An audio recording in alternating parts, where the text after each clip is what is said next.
Welcome to Whiskey Nightcaps, the channel where we do sip before sleep. And I am the host, your boy, the big homie, Jason Davis. And today we're looking at Peachwood American Single Malt from Copper Fox. Stay right there. Don't you go anywhere unless you're going to get a glass, brother.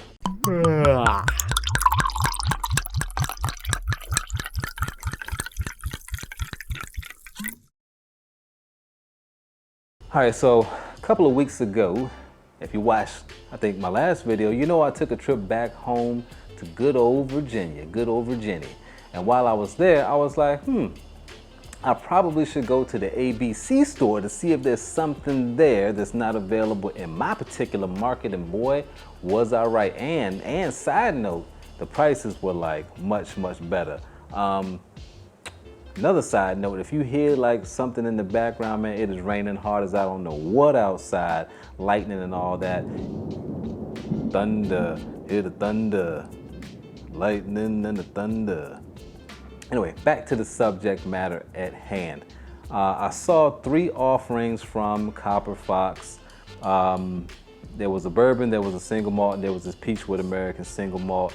And so I decided to go with this one because I'm always on the search, the hunt for Red October. I'm looking for something that is different and unique because, as I said in like one of my early videos, right? How many different companies make bourbon? How many different bourbons are there out in the world? Or how many different ryes are there out in the world? How many different single malts are there out in the world? So when people start to do these variations on the classics, I'm definitely interested in that, and I have some other things coming as well with some more unique whiskeys, okay? Now, Copper Fox has a location in Sperryville, Virginia, and I don't know where in the world is Waldo that is, but I do know where their other location is, which is Williamsburg, which was about 30 minutes from where I used to live back in the 757, the HPT, because that's where I'm from, baby. Now, interesting facts. This company, Copper Fox, was established in 2005 by Rick Wiseman, who also worked at Bowmore. Bowmore is a Scotch company out of Scotland, so I'm thinking to myself, okay, he probably knows what he's doing, and he's not just winging this thing. He's not some guy that woke up one day and said, you know what, I want to switch from being a motor mechanic to making whiskey. Not saying that you probably couldn't make a banging whiskey, okay, named Meineke, all American bourbon. Now, as far as I know, the grains for their whiskey are locally sourced, local farmers. I know in terms of their bourbon, there's a guy, Billy Dawson, and they get a lot of their grains from him. This is not sourced whiskey from what I understand. They get the grains, they're malting them themselves 100% using innovative techniques. So they take fruit woods. So like this particular whiskey, they've taken peach wood and they use that in the kiln process, and also they put peach wood chips in the barrels, which are used bourbon barrels, during the maturation process to give it, you know, a different and more unique, palatable flavor. Now this is pot still, so you know, pot still whiskey is supposed to be a little bit more flavorful than some of the other methods of distillation. It was pot still between 150 and 160 proof. It's 48% ABV, so 96 proof here in America. So not that bad. Like I said, you know, it's about 2% off of where I like to be, which is 50%. Now I'm gonna read this off of their website, and it's their description of the whiskey because I don't want to mess up this man's word, and I gotta give him all kind of props because he's making whiskey in Virginia and that's where I'm from. Our continuing quest to bring new flavors to the whiskey world led us to delicate complexities of peachwood, both as a smoking medium during the kiln drying process and as a maturing catalyst inside our barrels. Peachwood contributes to a symphony of fruity, floral notes to our signature single malt. All we're saying is give a peach a chance. Now, it has a beautiful color on it, and as far as I know, there's no color agents in this sucker, okay? Beautiful copper color, and it's copper fox. Okay, I see where they're going with this. Let's go to the nose.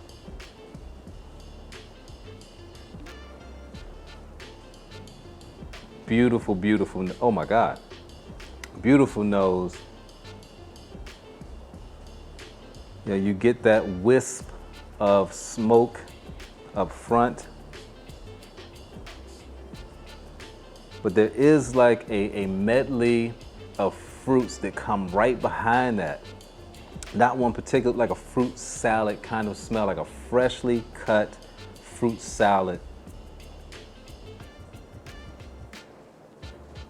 Sweet, but not that syrupy, off-putting kind of sweet that a lot of us do not like. And I don't know if it's the power of suggestion, but I feel like I'm picking up peach on the nose. Now, something else that I think is worth noting is that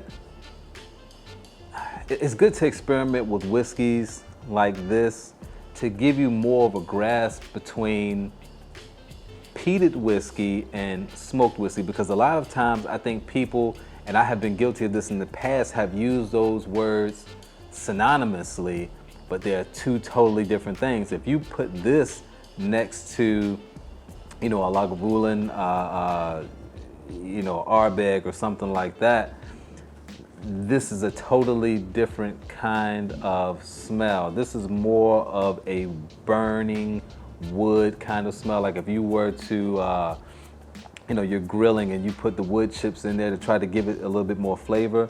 I have these visitors. It's like that. Almost has like a fruit wine kind of smell. Beautiful. Got to give them their props on this one. Probably not going to be able to find this one unless you're in the DMV. If you're not, like, I get it. But hey, I watch other videos all the time with whiskeys that guys have that are allocated that I can't get. So, all right, so let's go to the palate on this thing.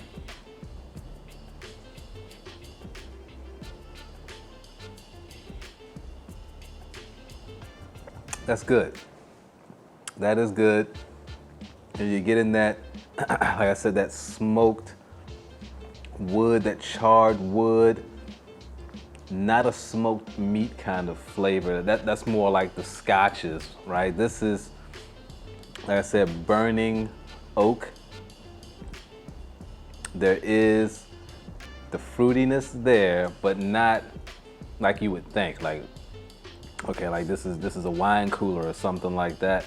It's definitely something that is more of a backstage singer. Very flavorful.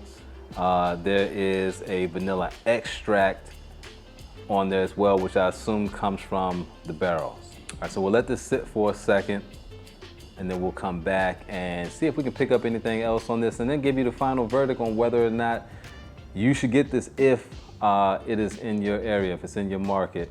Even though you know how I feel about supporting local distilleries anyway, it is a must, okay? And you know, that's how, even if they're starting off and the whiskey may not be all that great, this is how they're able to later then produce better whiskeys, you know, with capital. I don't know if you can hear that, but man, if I don't make it, one, I'm going out with a glass of whiskey in my hand. So let's read a couple comments real quick before we get into the proceedings. Let's see. Aframs CCT 8F-Rams-CCT said, I told myself a while ago I'd never get a Jack, but you've convinced me to get a barrel proof. I reckon I'll be adding a teaspoon of water though, LOL, and you should. Don't let anybody tell you different. My favorite bourbons are currently Woodford Double Oak. That's a good one, and Angel's Envy, so we will see. JJB says, I'm a high rye bourbon guy, but JW Black and JW Double Black are fantastic too. Yes, they are. So is Jameson Black Barrel. There's a lot of decent 80 proofs out there. Oh, enjoyed the movie, quote. Hey, and I got some more coming for you guys too, trust me. I got some more coming for you guys because I do try to entertain. I need to hurry up and drink this whiskey. Whiskey Pop says, those are my guys. Holy crap, you quoted Blues Brothers? Yeah, man, of course I did. 80s, baby. Chris Duncan says, not a big fan of 40% whiskey, but Black Barrel Jameson is pretty tasty. It is. I kind of like that one. My boss actually put me onto that one because he is Irish, and he actually took a trip to Ireland, and at the bar, the bartender asked him what kind of whiskey he was into. He said bourbon, and so he, what would you call, man, I am at a loss for words right now. He recommended that particular whiskey. All right, let's go back into this thing and see what we got here. Seems like the smoke is kind of picked up on this. You know, I have this stuff upstairs that you can put on food to make it taste like it's been smoked without actually using wood chips. It kind of smells like that. Not much change, but it's still beautiful. Still getting that smoke, still getting the fruit, and still getting a sugary kind of smell with that as well. Like a fresh, like brown sugar, not caramelized brown sugar, but brown sugar that's still actually in the bag. All right, let's go to the palate.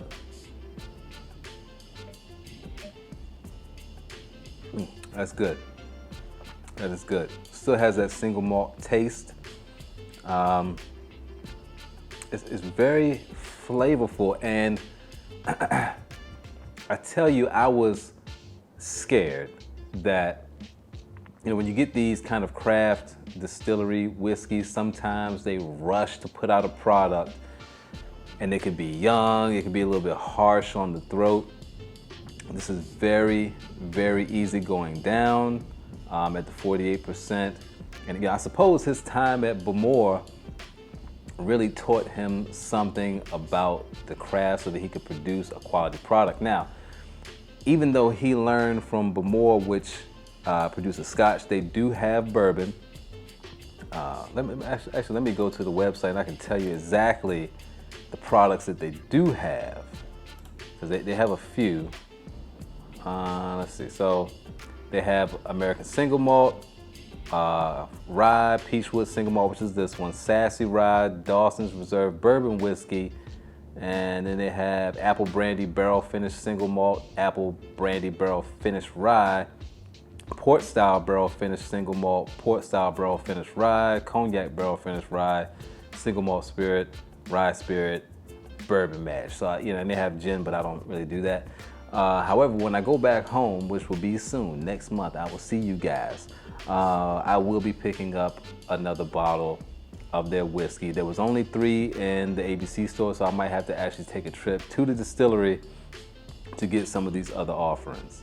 I still have a decent amount of smoke on the finish. I can taste it coming out, but it is blended in with that sweet, like I said, brown sugar, fresh brown sugar kind of taste. If you're asking me whether or not this one is a go, yes, it is a go. If you're somebody that likes Balcones Brimstone, then this will be right up your alley. You know, Brimstone is a smoke scrubbed corn whiskey. This is smoked single malt, so this is barley, but very, very delicious. It only cost me, I think, maybe $43. So it's a value whiskey and a quality whiskey at the same time. And that's what you try to look for, is that balance between the two. And that's what we're getting here. So if you have the dollars and you see this anywhere, for my guys that are in the DMV, I know a lot of you are not in that area, but if you are, pick this up when you see it and support these guys. All right, Whiskey Nightcaps. Happy Father's Day for the guys that I missed. We will see you on the next go round.